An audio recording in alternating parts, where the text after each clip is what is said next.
healed by His wounds. Tayo pinagaling ng kanyang mga sugat. Magandang umaga po sa inyong lahat. This is your Ate Mavs and welcome po sa ating pong daily devotion live dito po sa Ate Mavs TV at sa God Loves You Movement Facebook page. Good morning, good morning. Today is Saturday, November 8, 2025. Kumusta po ang lahat? Kumusta po ang inyong tulog? At kumusta po ang inyong gising? I hope na lahat tayo ay nasa mabuting kalagayan. Maliban sa mga tao ngayon ay dumaranas na po ng bagyong uwan. Dahil alam ko po pumasok na po sa par ang bagyong ito. Kaya mag-ingat po tayo at magpatuloy sa panalangin at kumapit sa pananampalataya natin sa Diyos. Sige po, ang ating pong verse sa pagninilayan ngayong umaga ay kukunin natin sa 1 Peter 2 verse 24. At kung ganito po ang inyong Bible sa Tagalog, sa Magandang Balita, Biblia, yan ay matatagpuan sa page 302 ng Bagong Tipan. Nasa dulo na po yan, unang Pedro 2 verse 24. Basahin po natin, sabi po sa New International Version.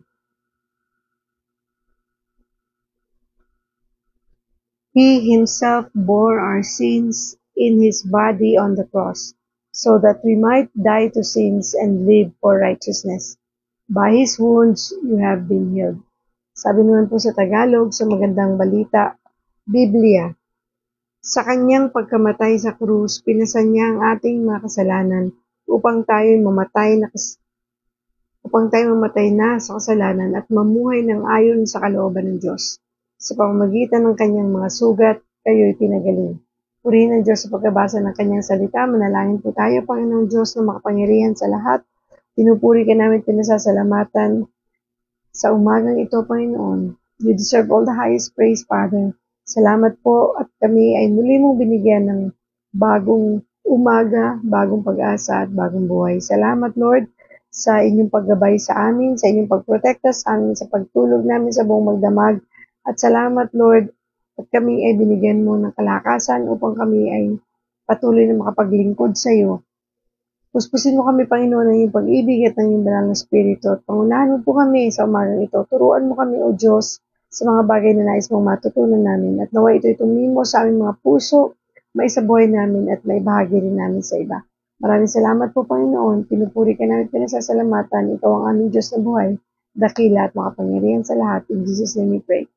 Amen and amen. Good morning, good morning, good morning. Ayan. Ay, wala. Sige po. So, muli ay basahin po natin, no?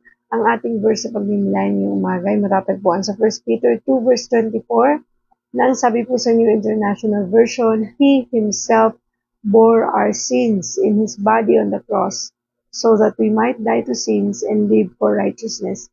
By His wounds, you have been healed. Sabi naman po sa Tagalog, sa unang Pedro 2 verse 24, Magandang Balita, Biblia.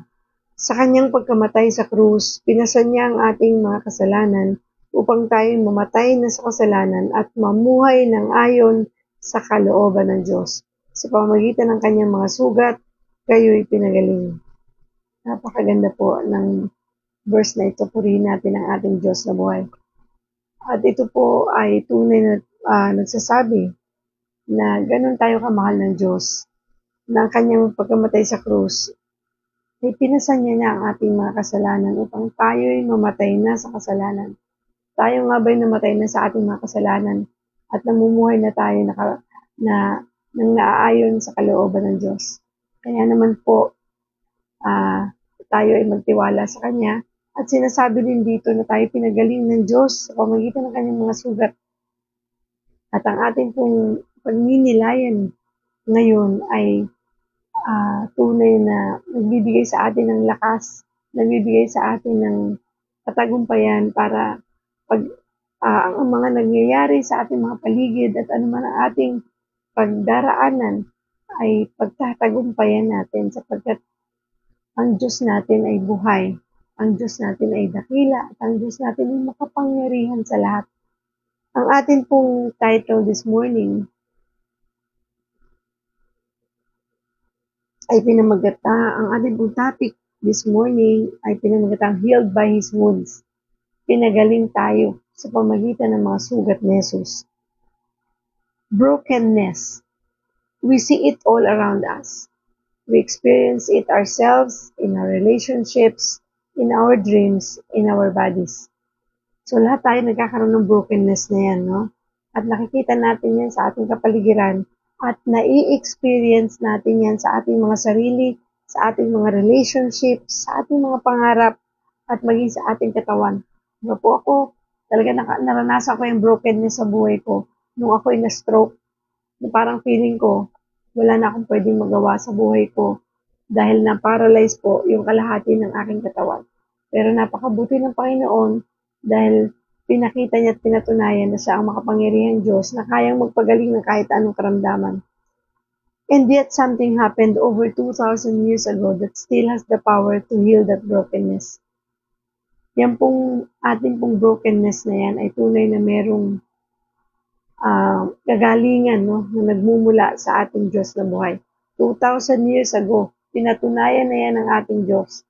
At hanggang sa ating henerasyon ngayon, ay ipinapakita ng Diyos ang kanyang kapangyarihan para tayo'y pagalingin sa kahit na anong uri ng karamdaman, sakit, brokenness, problema, pagsubok ng ating mga buhay. In 1 Peter 2 verse 24 says, He Himself bore our sins in His body on the cross, that we might die to sin and live to righteousness. By His wounds you have been healed. Jesus Christ, the sinless Son of God, took the weight of our sins upon Himself. Si Jesus Christ na po ang ng ating kasalanan. Hindi na po tayo, na bilang tayo naman talaga ang mga makasalanan. Ang nagdusa sa cross ay si Jesus Christ.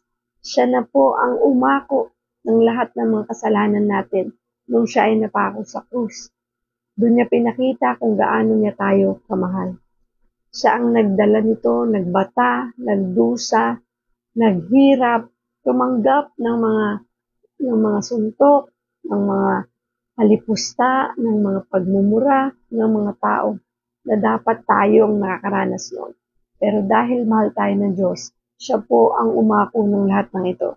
He carried them to the cross, giving up His life not because of His own wrongdoing, but because of ours. This is the essence of the gospel. Through His sacrifice, He offered us a path out of darkness and into His light, a life transformed by His grace. Napakabuti ng Diyos para siya na ang umako ng lahat ng ito para alisin tayo sa kadiliman ng buhay natin. Kasi kapag tayo ay nasa kasalanan, madilim ang buhay natin. At ang kasalanan ang siyang naglayo sa atin sa Panginoon. Ito po ang dahilan kung bakit hindi tayo nakakapagdasal, kung bakit hindi natin ina-acknowledge si Jesus Christ, kung bakit hindi natin siya kilala at hindi natin siya kinikilala. At hindi natin siya tinatanggap bilang Diyos at tunay natin tagapagligtas ng dahil sa kasalanan ito. At ang kasalanan ito, ang siyang nagpapatindi ng ating pride. Kung kaya't imbis na lumapit tayo sa Diyos at magpakumbaba, ay lalo tayo nagmamataas, nagmamalaki, at tuluyan na tayong lumalayo sa Diyos. Dahil feeling natin, hindi natin kailangan ng Diyos. Lalo na kung tayo ay nasa success, yung buhay ng marangya, buhay na maganda, na para bang feeling natin, mabubuhay tayo ng dahil lang sa sarili natin kasi maganda naman yung buhay natin, di ba? Hindi natin kailangan ang tulong ng Diyos. Ang blessings, akala natin galing sa sarili natin. Hindi natin alam ang Diyos ang bibigay nito. Ang Diyos ang tunay na nagpapala sa atin at ang Diyos ang tunay na tumutulong sa atin upang tayo magtagumpay sa buhay natin. So marami tayong bagay na nakakalimutan ng dahil sa kasalanan ito. Kaya nga, ang Diyos na ang bumaba, nagkatawang tao, upang tayo ay iligtas sa ating mga kasalanan. At siya na ang nagbayad. Sige ako na. 'Di ba? Para wala na, matubos na tayo sa ating mga kasalanan. Imagine mo bayaran yung kasalanan mo, hindi naman ng tao o ng isang Diyos na hindi naman siya ang may gawa nito. Tayo mismo. Pero dahil mahal na mahal niya tayo, for God so loved the world that He gave His only begotten Son, for whosoever believed in Him shall not perish and have an everlasting life. Sabi yan sa John 3:16 na halos kabisado natin lahat. Pero ito ba ay tunay na nararamdaman natin kung gaano tayo kamahal ng Diyos sa pamamagitan ng pagtubos niya sa ating mga kasalanan. At by His grace, kaya tayo natatransform sa ating buhay, not because of our works. Diba? It is by grace we have been saved through faith, not by ourselves, not by our works, but because of the grace of God. Ganun kabuti ang ating Panginoon. Nagbabago tayo hindi dahil magaling tayo, hindi dahil nagpakabait tayo, kung hindi ito ay bunga, no, ng ating pagtanggap sa Diyos. Ito ay bunga na kung bakit tayo naging mabuti, bakit tayo naging mabait, naging masunurin is because nagbunga na ang ating pagsunod sa Diyos, ang ating pagtanggap sa Kanya, at pagsuko ng ating mga kasalanan at pagsisisi dito at hindi na natin ito muling babalikan. Nagbabago tayo because of the love of God. Dahil siya ang unang nagmahal sa atin eh. He first loved us. Bago pa tayo natutong magmahal sa iba, minahal muna tayo ng Diyos. At yan ay dinemonstrate niya nung siya ay napako sa krus, namatay, inilibing at pagkaraan ng 3 araw ay nabuhay na mag-uli upang patunayan kung sino siya at ano ang kaya niyang gawin sa atin. Dahil siya ang makapangyarihang Diyos na kayang magligtas sa iyo at sa akin. At sinabi niya pa, I am the way, the truth, and the life. And no one comes to the Father except through me, sabi sa John 14:6. Walang iba na daan, kundi ang ating Panginoon lamang upang tayo makapasok sa kanyang kaharian. Napakaganda ng aming discussion kagabi ng aking mga anak. Pinag-usapan namin ang tungkol dito, tungkol sa hell, tungkol sa heaven. At napakaganda ng mga tanong nila na tunay na nagpabigay ng liwanag para maunawaan nila kung ano nga ba ang dahilan bakit napupunta sa hell, bakit napupunta sa heaven ang tao. Because of choices, because of free will, dahil sa ating pagpili at tamang pagpili. Dahil tayo po ay binigyan ng Diyos ng kalayaang pumili kung anong landas ang tatahakin natin. Yung maluwag na daan o yung makipot na daan. Dahil ganun kabuti ang Diyos natin. Hindi siya manipulative. Hindi siya yung Diyos na uutusan ka, itatali ka, at kailangan itong gawin mo. Hindi eh.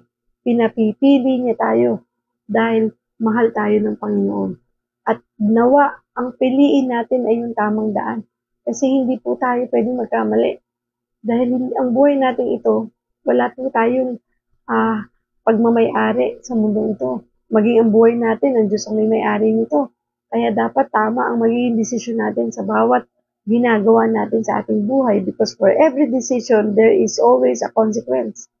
At yung consequence na yun, ang laging magsasuffer tayo dahil sa desisyon na ginagawa natin.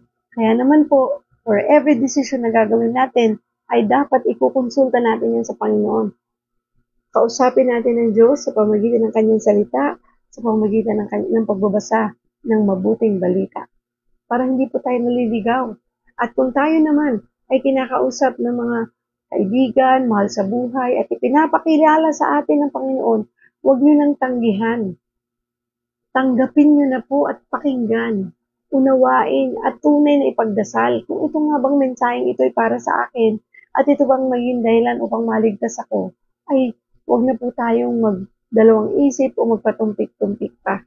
Dahil ang Diyos ay tunay na gumagamit ng mga tao upang tayo ay kausapin, upang ipakilala siya. Kaya po huwag niyong tatanggihan. Do not reject. Huwag niyong ayawan ang magandang balita. Kung ito ay biglang dumaan sa newsfeed mo, huwag mong palampasin. May dahilan ng Diyos kung bakit dumaan to sa newsfeed mo. Makinig ka lang. At ibukas mo ang puso't isipan mo sa Panginoon sapagkat may dahilan ng lahat ng bagay. Mahal na mahal tayo ng Diyos. Kaya dumaan to sa newsfeed mo, hindi yan isang aksidente. Yan ay isang bagay na tunay na ipinagkaloob na ng Diyos para makapakinig ka. Dahil alam ng Diyos ang iyong mga pinagdaraanan. Alam ng Diyos ang kapaguran na meron ka. Alam ng Diyos ang mga bagay na hindi mo na kaya. Kaya gusto niyang tulungan ka. sapagkat sa Diyos lang natin matatagpuan ang tunay na kapayapaan, kagalakan. Wala pong makahihigit at makapapantay dyan. Kahit anong meron ka sa mundong ito, hindi kayang pantayan ang kagalakan at kapayapaan at pag-ibig na kayang ibigay ng Diyos sa ating lahat. Kaya naman po, magpatuloy lang tayo sa pagkapit at pagtiwala sa ating Diyos na buhay. Because of Christ's sacrifice, we've been given a profound healing of our spirits, new life taking the place of sins and darkness that separate us from God. So, dahil sa mga sakripisyo ng Diyos, binigyan tayo ng kagalingan ng ating espiritu. Dahil ang espiritu natin ito may sakit, di ba? Dahil sa kasalanan. At ang Diyos ang nagtanggal, nag-separate ng kasalanan at ng kadiliman sa ating buhay nang dahil sa kanyang pagpapako sa krus. And through His wounds, we are offered forgiveness and a new relationship with God, healed and whole. Muli tayong pinagaling ng Diyos at ibinalik sa ating buhay at pagkatao ng buong buo dahil sa kapatawarang ibinigay niya at iginawad niya sa atin. Kaya ang mahalaga po doon, hindi lang natin ito naalam kung hindi dapat ito ay nauunawaan natin at tanggapin natin bilang pagpapakumbaba sa ating Diyos na buhay. Sandali lang po Parang nawala yung aking. Yan. Dahil kahit naman po malaman natin ang tungkol dito, pero hindi natin tinatanggap si Kristo bilang Diyos at tunay nating tagapagligtas, ay mababaliwala po ang lahat. Maaring yung iba, oo, alam ko na yan. Akala natin, alam na natin. Pero napakahalaga po na maunawaan natin ito. At tunay na magkaroon tayo ng personal na relasyon sa Diyos. Hindi po nagtatapos ito sa pagkakilala lang natin sa Diyos, kung hindi. Ito ay dapat na yung relationship natin sa Panginoon ay lumago sa pamamagitan ng patuloy na pananalangin at pagbabasa ng Bible. Kasi hindi po magtatapos na kasi kilala ko na si Lord, tinanggap ko na siya as my Lord and Savior. Okay na yun, Ate Mabs. Anyway, yun naman ang mahalaga, di ba? Yes, mahalaga po yun. Pero wag mong hayaan na hanggang doon ka na lang. Ikaw ay magpatuloy na kilalanin ang Diyos ng mas malalim para the more natin nakikilala ang Diyos, the more natin siyang pinagkakatiwalaan at the more natin pinagkakatiwala ang ating buhay sa Kanya at the more tayo na tumatatag sa ating pananampalataya na kahit ano pang pagdaanan natin sa buhay natin ito, hindi tayo kayang itumba, hindi tayo kayang papanghinain ito. Mas lalo tayong tumatatag dahil kasama natin ang Diyos na punong-puno ng katagumpayan dahil pinagtagumpayan na ng Diyos ang lahat ng ito nung siya ay napako sa krus ng Kalbaryo at nang siya'y nabuhay na mag-uli pagkaraan ng 3 araw na siya'y malibing. Diba? Kaya Lord, thank you talaga. Sobrang thank you. Kung hindi mo to ginawa sa amin, paano na kami? Paano na ang buhay namin ito? Ano na kayang kaguluhan ng meron? Kung hindi namin kung wala kaming Diyos na nagparaya, nagpakumbaba, nagpapako sa krus para sa aming mga kasalanan, ano na tayo ngayon? Diba? Ang gulo-gulo ng buhay natin. At wala na tayong pag-asang makaalis sa kasalanan at sa kadiliman ng buhay. Kasi pag nasa kasalanan ka, ang dilim-dilim ng buhay mo. Ako po kasi naranasan ko yan, nasa kasalanan pa ako. Ang gulo ng buhay ko. Para bang ang decision ko, ang gulo-gulo, hindi ko alam kung ito ba ang tamang tinatahak ko. Akala ka laging tama yun. Kasi malayo ako sa Diyos Hindi ako nagdadasal. Nagdadasal man ako. Pero wala sa loob ko. Kinakabisado ko yung mga dasal ko. Hindi galing dito. Kabisado ko yung dinadasal. At parang wala lang. Obligasyon ng lahat. Hindi dahil sa mahal mo ang Diyos at meron kang personal na relasyon sa Kanya kaya mo ginagawa ang mga bagay nito. Kaya ka nagbabago is because of the Lord, not because of yourself. Nagiging successful ka because of God alone, not because of yourself. Nakikita mong presensya niya. At meron kang kapayapaan sa puso mo na hindi mo matagpuan sa kahit na anumang bagay dito sa mundo. Yung sarap ng tulog, sabi nga, you can buy bed, the luxurious and most expensive bed, but you cannot buy sleep. Di ba? Kahit ano pang ganda ng higaan mo, hindi mo kayang bilhin ang tulog. Kaya mo bumili ng pinakamagandang kama sa buong mundo, pero hindi mo kayang bumili ng tulog. Kaya po, napakahalaga ng personal na relasyon sa Diyos sapagkat siya lang ang makapagbibigay ng fruit of the Spirit, joy, love, peace, gentleness, kindness, di ba? Loving kindness, ng self-control. Siya lang po ang pwedeng makapagbigay niyan. Kaya naman po, huwag nating palampasin ang pagkakataon na tayo ay merong binibigyan ng Diyos ng pagkakataong makilala natin siya. Huwag niyo pong i-reject si God. Kailangan po kasi natin ang Panginoon. Sa ayaw mo sa gusto, aminin lang natin na tayo nagkasala. Aminin lang natin na tayo mahina. Tanggapin natin siya bilang ating kalakasan, bilang ating katagumpayan sa buhay natin ito. Understanding His sacrifice transforms us. Kapag naintindihan mo kung ano ang pag-ibig ng Diyos sa iyo at kung paano siyang nagsakripisyo para iligtas ka sa iyong mga kasalanan, ay siguradong magkakaroon ng transformation sa buhay mo. Magbabago ka. At yung pagbabago na yun, hindi yun dahil sa iyo. Hindi yun dahil nag-effort ka. It's all because of the Lord, because of His grace. Diba? Kasi sa totoo lang, at yung pagbabago, yung tuloy-tuloy. Yung hindi ka nababalik sa dating ikaw. Hindi ka nagbabalik sa dating buhay mo at sa lumang buhay mo. Yun yung tunay na transformation. Kasi kung ikaw lang magpapabago sa sarili mo, isang buwan lang yan, babalik ka na sa dati. Babalik ka na sa dating ugali mo, babalik ka na sa dating bisyo mo, babalik ka na sa mga masasamang gawin mo, pananalita mo, magbabalik yan. Pero kapag tunay na ang Panginoon, ang siyang nanahan sa puso mo, at siya yung in-acknowledge mo, naintindihan mo, yung sakripisyong ginawa niya sa iyo sa krus, kung paano niyang tinubos ang iyong mga kasalanan, ay talagang hindi ka nababalik sa iyong mga kasalanan. Kahit na minsan, may isip mo pa lang bakit ko gagawin yun? Ipinatawad na ako ng aking Diyos. Kasi naintindihan mo. Di ba? Kaya ganun na lang ang pagbabago ng marami. Kaya magtataka ka, ang mga patotoo ng mga pastor, di ba, dati silang malasinggero, nakakulong, at talagang sobra kung maglasing, sobra kung magnakaw, manamantala ng tao. Tapos bigla nagbago sila. Hindi yun pagbabago dahil sa kanila, kundi dahil sa Panginoon. Kaya po, sabi niya, sa kilos at galaw natin, doon natin maipapakita at sa pamumuhay natin, doon natin maipapakita kung tunay na tayo ay mga anak ng Diyos. Hindi perpekto, pero at least alam mo na kapag mali, mali. Kapag tama, tama. Doon lang tayo palagi susunod sa kung ano ang ipinapagawa ng ating Diyos. So we can't live in darkness anymore kapag alam natin ang sakripisyong ginawa ng Diyos para sa ating lahat.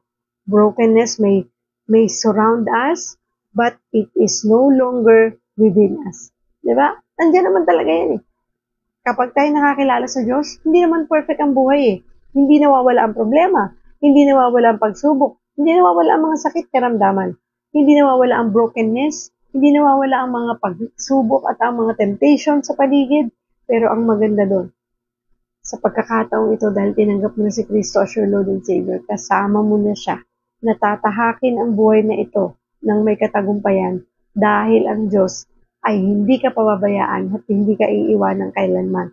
Diba? Kasi dati naglalakad ka sa buhay mo, ikaw lang mag-isa Ngayon, kasama mo na si Lord. Kakampi mo na siya. At siya na ang siyang gagabay sa iyo at mag-iingat sa iyo para hindi ka na magkamali sa buhay mo. Hindi ka na bumalik sa dating ikaw. Kasi yun yung patunay na talagang meron ka ng personal relationship with the Lord. Pag di mo na binabalikan yung dating lumang buhay mo, isa ka ng bagong nilalang. The old has gone, the new has come. And His righteousness washes over us. Nilinis na tayo. Diba? Para tayong nilabhan na kinula pa. Alam niyo ba yung mga kinula? Napagkahalata yung edad ko. Diba? Yung bang dati nung araw, pag naglalaba, hindi lang basta nilabhan yan. Ang nanay ko nung araw, Bumibili pa yan ng pampaputi. Pati yung biyanan ko, ganun din. Bumibili pa sila ng pampaputi.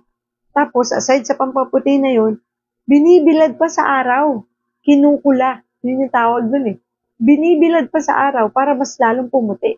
So, ganun ang ginawa ng Diyos sa atin. Pinurify tayo ng Lord nung tayo ay nasa Kanya na. Tinanggal ng lahat ng dumi na meron tayo sa ating pagkatao. Nilinis tayo. Nasing linis ng ano ba yun, yung busilak, yung napakaputi. Ganun tayo pinaputi ng Diyos. Ganun tayo nilinis ng Diyos nung siya ay napako sa krus dahil sa kanyang dugo. Diba? Sa kanyang mga sugat. Pinagaling tayo sa ating mga kasalanan, sa ating mga sakit na espiritual. Ganun kabuti ang ating Diyos. Ganun niya tayo kamahal. Kaya, hindi na tayo matatakot na harapin ang buhay natin ito. Kasi kasama na natin siya. Siya na ang ating buhay. Siya na ang ating pag-asa. Siya na ang ating kalakasan. Kanina nabasa ko kasi ang devotion this month dito po sa YouVersion Bible app ay about anxiety.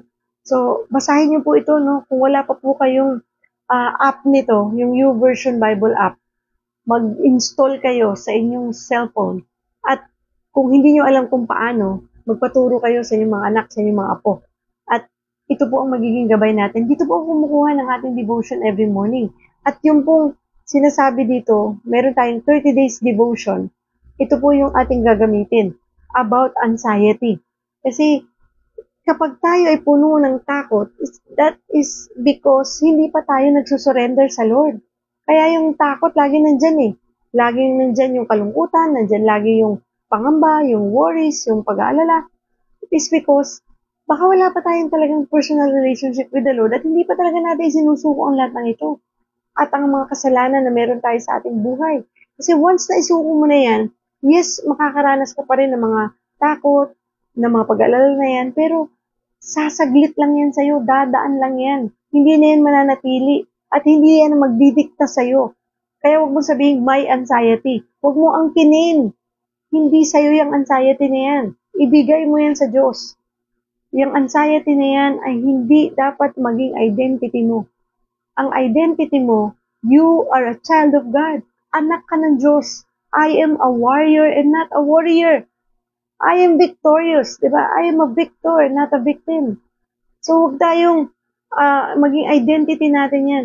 Kasi may anxiety ako eh. My anxiety kills me. My anxiety. Huwag mong i-declare yan. Rebuke it. Di ba? Hindi yan ang magsasabi ng buhay. Hindi yan ang magiging identity mo para mamuhay sa mundong ito. Hindi yan ang magbibigay sa iyo ng kalakasan, kundi yan ang magpapahina sa iyo. So, i-rebuke mo yan and you claim that you are a son of God. I am a child of God. I have been saved and redeemed by God. Di ba? Nawala tuloy ako. So, niligtas na tayo ng Diyos. Di ba? Because our God is King of Kings and Lord of Lords. Di ba? Siya ang Diyos ng mga Diyos at Hari ng mga Hari.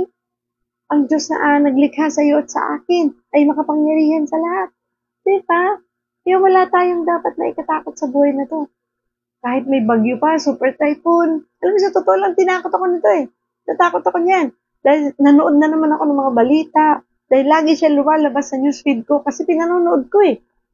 At talagang ang kaaway ay lagi manggugulo sa iyo. Tatakutin ka, yung yung hindi ka isip ka ng isip na ano kayo mangyayari pag bumagyo, mababaha kami. Nag-overthink na naman tayo. So, huwag tayong magpadala sa takot sapagkat yan ay hindi sa Diyos. Kapag tayo naniniwala at nananampalataya at nagtitiwala sa Diyos, na siya ang may hawak ng buhay natin ito, whatever happens, hindi niya tayo pababayaan. At hindi niya tayo iiwan kailanman. Tutulungan niya tayong pagtagumpayan ang anumang ating pagdaraanan sa buhay nito. Sabi ko nga, ano ba kinakatakot mo? Ang dami mo ng patotoo sa buhay mo kung paano kang iningatan at tinulungan ng Diyos.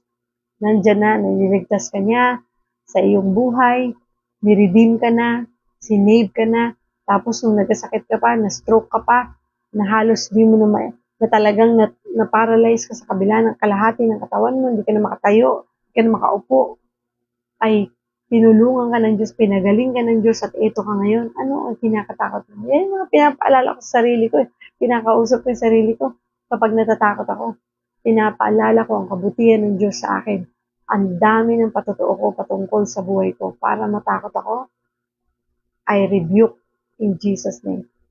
Diba? So, huwag tayong matakot dahil tinatakot lang tayo ng ating isip at ng sinasabayan pa ng kaaway, kung kaya't lalo tayong natatakot.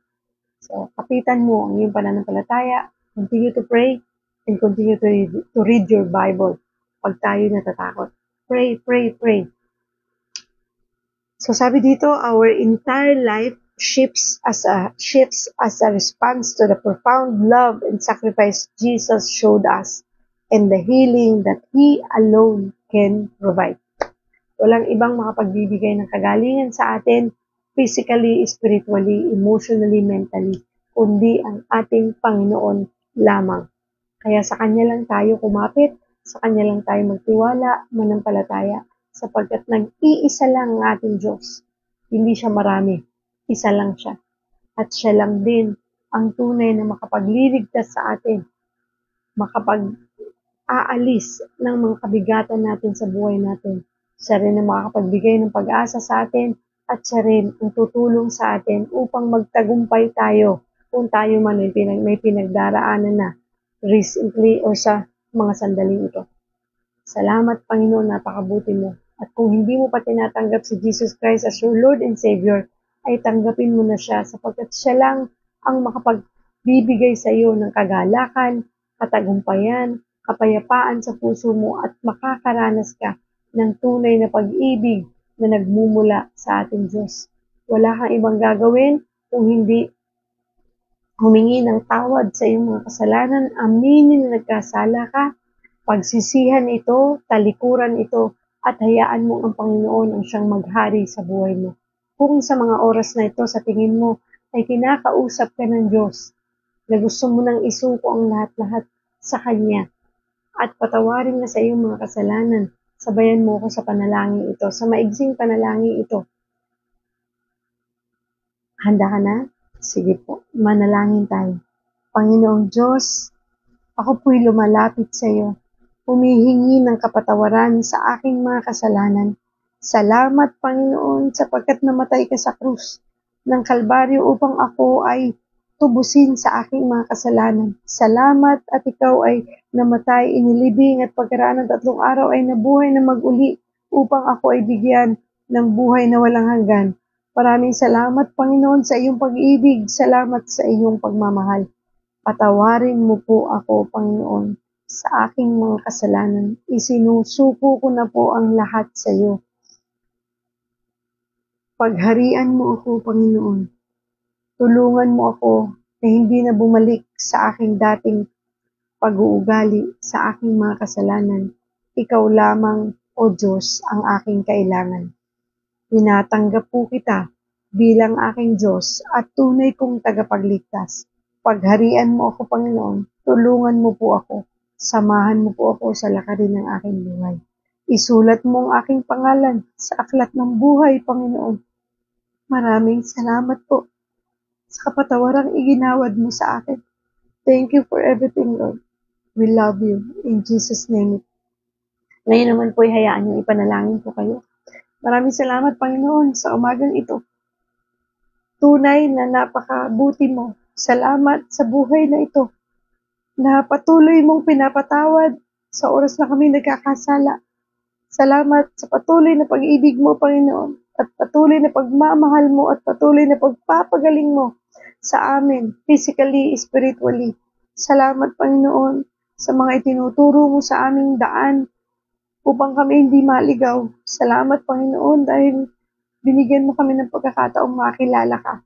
Tanggapin ka bilang Diyos at tunay naming tagapagligtas. Salamat sa sakripisyong ginawa mo sa krus ng Kalbaryo para kami ay tubusin sa aming mga kasalanan. Napakabuti mo, Panginoon. Salamat po, Panginoon, at kami ay muli mong binuo at tinanggal at inalis mo kami sa mga kasalanan at sa kadiliman ng aming mga buhay. Salamat, Lord, kasi nandiyan ka palagi para tulungan kami. Huwag mo hayaang matakot kami sa mga nangyayari sa aming paligid, Lord. Alam namin nandiyan ka palagi upang kami tulungan, upang kami palakasin, upang kami iligtas at protektahan sa kahit na anumang mga bagay na pwedeng mangyari sa aming kapaligiran. Alam namin, Lord, na ang mga bagyo na ito ay tunay na nakatakdang mangyari. Ang mahalaga, Panginoon, ay aming relationship sa iyo.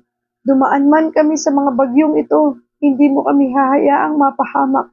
Tulungan mo kami, Panginoon. Tulungan mo ang bansang Pilipinas, Panginoon. Protektahan mo kami. Take control of everything, Lord. Ikaw lang, O Diyos, ang makagagawa ng himala sa buhay namin ito. Ikaw ang kayang gumawa ng mga gawing posible ang imposible, Panginoon. Kaya naniniwala kami, Lord God, that you will protect us, guide us, and heal us, Lord God. Thank you for everything, Lord. Continue to be with us, Father God. Samahan mo kami, Panginoon, sa mga araw na darating, sa mga oras na darating, Panginoon. Because we believe, Father God, tapat ka sa iyong mga pangako na hindi mo kami iiwan at hindi mo kami pababayaan kailanman. I-bless mo, Panginoon, ang mga taong nanonood ngayon. Ano man ang kanilang mga pinagdaraanan, ikaw na po ang bahala sa kanila, Panginoon. Alam mo ang laman ng kanilang mga puso, alam mo ang kanilang mga kahinaan, alam mo, Panginoon, ang kanilang mga pangangailangan. Thank you for everything, Lord. Pagalingin mo, O Diyos, ang mga taong may mga karamdaman sa kanilang pisikal at sa kanilang mga spiritual na kalalagayan. Tulungan mo rin, O Diyos, ang mga taong may stroke, ang mga taong may sakit sa puso, ang mga taong may mga sakit sa kidneys, liver, PCOS, psoriasis, Panginoon, mga cancer, Lord God. I know, Lord Jesus, walang imposible sa iyo. Alam namin, Panginoon, na ikaw ang tunay na Diyos na nagpapagaling, spiritual man ito o physical, walang imposible sa iyo. I-bless mo rin, Panginoon, ang ating Mavs TV family, ang God Loves You Movement Ministry, ang God First Christian Ministry International at ang GLU. I know, Lord, kasama ka namin sa lahat ng oras at sandali ng aming mga buhay. Maraming salamat po sa pag-ibig mo at sa presensya mo. We love you, Lord. We praise you and we honor you. And we bring back all the glory and praises. In Jesus' name we pray. Amen and amen. God bless po sa inyong lahat. And I hope to see you all again on Monday. Tomorrow is Sunday. I hope na makapag-church po kayo. Online or offline man yan, face-to-face, anumang kaparaan ng pag-attend ninyo, mag-church po tayo. Huwag na palalampasin nyo ang linggo, ang araw ng linggo na hindi tayo makakapag-attend ng worship service. Sapagkat ito ang araw na kung saan tayo ay nagbabalik ng papuri at pasasalamat sa ating Diyos ng buhay. Maraming salamat po sa inyong lahat and hope to see you all again on Monday sa ating pong Daily Devotion Live. Dito po sa ating Mavs TV at sa God Loves You Movement Facebook page. Maraming salamat po sa lahat ng nanood ngayong umaga. Thank you, Ate Edgy. Thank you, Ate Jenny. Thank you, Kuya Alan. At kung may mga nanood po sa God Loves You Movement, ay maraming salamat po sa panonood ninyo. And please do like and share this video para marami po ang maabot. And i-follow po natin kung hindi pa po kayo nakafollow para po ma-notify kayo ng Facebook. And please do subscribe our YouTube channel, Ate Mavs TV. Maraming salamat. God bless everyone. See you all again tomorrow. On Monday. God bless. Always remember, God loves you.